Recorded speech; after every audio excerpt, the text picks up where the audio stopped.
बहुत ही सिंपल और बहुत ही यूनिक तरीके से बनने वाली ये मिठाई घर ही के कुछ सामानों से हमने बनाई है।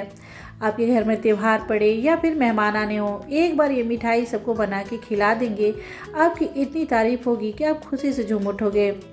आप हमारे चैनल पर पहली बार है तो हमारे चैनल को सब्सक्राइब कर लें और हमारी बनाई हुई रेसिपी आपको पसंद आए तो लाइक और शेयर करना बिल्कुल ना भूलें। चलिए बनाते हैं। सबसे पहले तो हम चाशनी तैयार कर लेते हैं। चाशनी हमें एक तार से हल्की सी पतली चाहिए, इसीलिए जिस बाउल से जितना चीनी लिए हैं उसी बाउल से उतना ही हम पानी का इस्तेमाल करते हुए चीनी को अच्छे से गला लेंगे।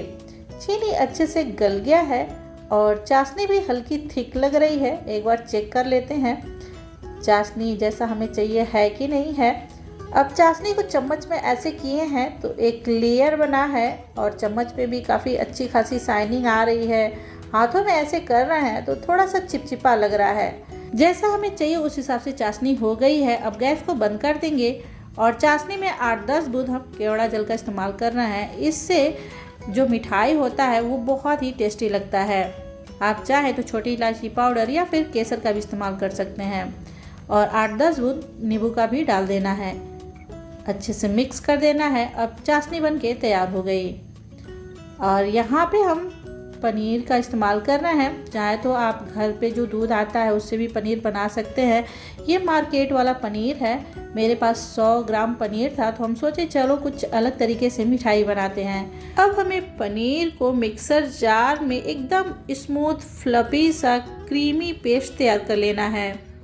तो यहाँ पे आपको दिखाएं पनीर बहुत ही स्मूथ एकदम क्रीमी पेस्ट बनके तैयार है। आप चाहे तो पनीर को बारीक कद्दूकस करके हाथों से मसलते हुए भी क्रीमी पेस्ट तैयार कर सकते हैं, पर थोड़ा सा मिक्सर जार में जल्दी हो जाता है। तो यहाँ पे हम एक बड़े से बाउल में पनीर को निकाल रहे हैं। ये 100 ग्राम करीब पनीर है। पनीर को अच्छे से मिक्सर जार में से निकाल लेना है। अब यहाँ पे 1 से 2 चम्मच हम मैदे का इस्तेमाल कर रहे हैं। मैदे की जगह पर आप चाहे तो गेहूं के आटे का भी इस्तेमाल कर सकते हैं। 1 से 2 चम्मच कॉर्नफ्लोर या फिर अरारोट का इस्तेमाल करना है। तो यहाँ पे हम कॉर्नफ्लोर का इस्तेमाल कर रहे हैं। अब इन सभी चीज़ों को हमें अच्छे से मिक्स कर लेना है। आप ज़्यादा फ्लफी और स्पंजी बनाना चाहते हैं तो 1 से 2 चुटकी बेकिंग पाउडर और बेकिंग सोडा दोनों का इस्तेमाल कर सकते हैं, पर हम ऐसा कुछ डाले नहीं हैं। अब ये देखिए हाथों से ऐसे कर रहे हैं तो अच्छे से लोइयाँ बन जा रही हैं। तो बस हमें ऐसा ही चाहिए। अब मिठाई को हम थोड़ा सा कलरफुल बना रहे हैं तो यहाँ पे ग्रीन फूड कलर का इस्तेमाल कर रहे हैं। आपको जो भी कलर पसंद हो वो कलर का इस्तेमाल कर सकते हैं। अब अच्छे से हमें मिक्स कर देना है।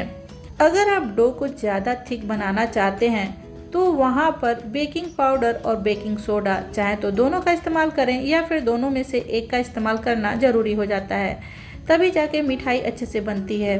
वरना मिठाई इतना थिक हो जाता है कि मिठाई के अंदर तक चाशनी नहीं जा पाती है। पहले ही आपको बता दे रहा है, नहीं तो आप कहेंगे कि आपने बताया नहीं। अब मिठाई का शेप तैयार कर लेते हैं। आपको जैसे भी पसंद हो उस हिसाब से मिठाई का शेप तैयार कर सकते हैं, पर हम थोड़ा सा अलग तरीके से बना रहे हैं। सोचे जब हम अलग बना ही रहे हैं तो सब कुछ अलग ही तरीके से बनाएं। आप चाहे तो सारे डो का शेप एक ही समय में एक तरीके से तैयार कर सकते हैं, पर हम थोड़ा सा अलग तरीके से कर रहे हैं। इस तरीके से भी एक समय में सारी मिठाई का शेप एक जैसा तैयार किया जा सकता है।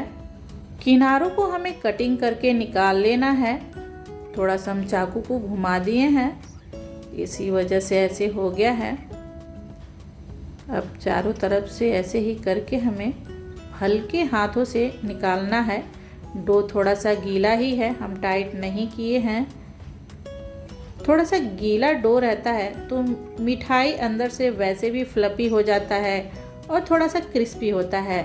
और अगर डो को थोड़ा सा टाइट बनाना होता है वहाँ पर सिर्फ बेकिंग पाउडर का इस्तेमाल करते हैं तो ज़्यादा अच्छा है, पर चाहे तो थोड़ा सा बेकिंग सोडा का भी इस्तेमाल कर सकते हैं। अब यहाँ पे देखिए हम पतले पतले पीस में काट लिए हैं। अब हमें एक एक पीस को हल्के हाथों से अंदर की तरफ ऐसे ही करते हुए ये राउंड राउंड कर लेना है, बिल्कुल ऐसे ही, ये देखिए। और ऊपर से हम थोड़ा सा डिज़ाइन बनाएंगे। ये जो जाली होता है छानने वाला, उसी से ऐसे कर दे रहे हैं, हल्का सा डिज़ाइन बन जाएगा। अब ये मिठाई का हम शेप दिए हैं, इसका आप क्या नाम देंगे हमें कमेंट करके ज़रूर बताएं। अब ऐसे ही करके हमें सारी मिठाई को तैयार कर लेना है। ये देखिए बहुत ही इजी होता है बनाना, और जैसे जिलेबी और इमरती क्रिस्पी होता है, सेम वैसे ही ये मिठाई बनता है। अब तेल में थोड़ा सा डाल के चेक कर लेते हैं तेल गरम है कि नहीं है। गैस के हाई से थोड़ा सा स्लो फ्लेम पर मिठाई को बनाना होता है, तभी जाके मिठाई थोड़ा सा क्रिस्पी बनता है। जैसे जिलेबी और इमरती तली जाती है, बनाई जाती है, सेम वैसे ही इस मिठाई को बनाना होता है, तभी ये मिठाई थोड़ी क्रिस्पी बनती है। अब एक एक करके तेल में डाल देना है, और यहाँ पर गैस का फ्लेम मीडियम रखना है, क्योंकि अगर तेल ज़्यादा गर्म रहा तो ऊपर का जो परत है थोड़ा सा हार्ड हो जाता है और अंदर क्रिस्पी नहीं हो पाता। इसीलिए गैस का फ्लेम मीडियम रखें और 2-3 मिनट के लिए बिल्कुल भी ना छुएं।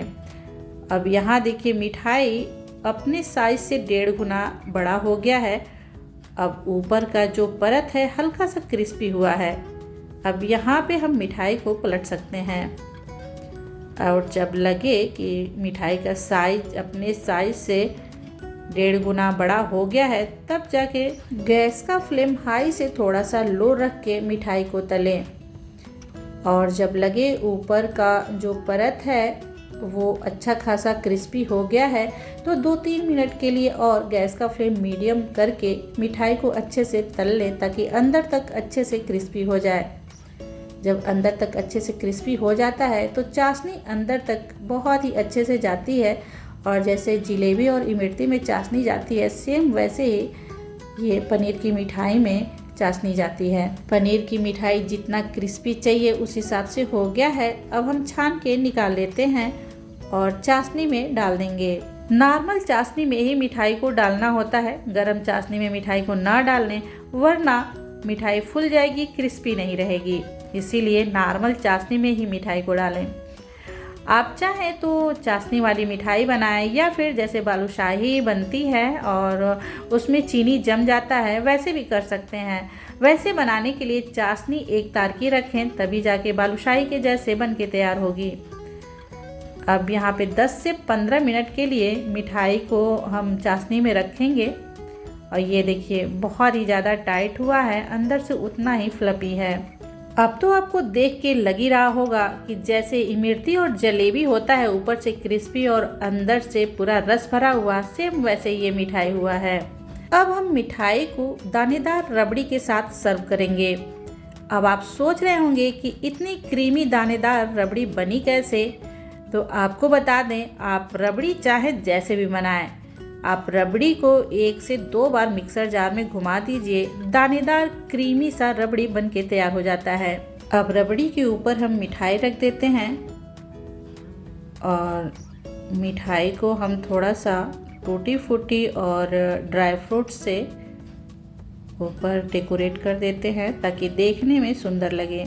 अब जाके परफेक्ट तरीके से पनीर की जलेबी, इमरती या बालूशाही, जो भी आप नाम दे दें, मिठाई बन के तैयार है। और देखिए देखने में कितना सुंदर लग रहा है, खाने में भी उतना ही टेस्टी है। थोड़ी सी क्रिस्पी है, तो थोड़ा सा तोड़ने में ताकत तो लगानी ही पड़ेगी। अब ऐसे करिए रबड़ी के साथ और मिठाई को खाइए, बहुत ही लाजवाब लगता है। आपको कैसी लगी हमारी बनाई हुई पनीर की मिठाई, हमें कमेंट करके ज़रूर बताएं। अच्छी लगी तो ज़्यादा से ज़्यादा शेयर करें, लाइक करें। चैनल पे पहली बार हैं और आपको हमारी बनाई हुई रेसिपी अच्छी लगती हो तो चैनल को सब्सक्राइब ज़रूर कर लें। पूरा वीडियो देखने के लिए थैंक यू।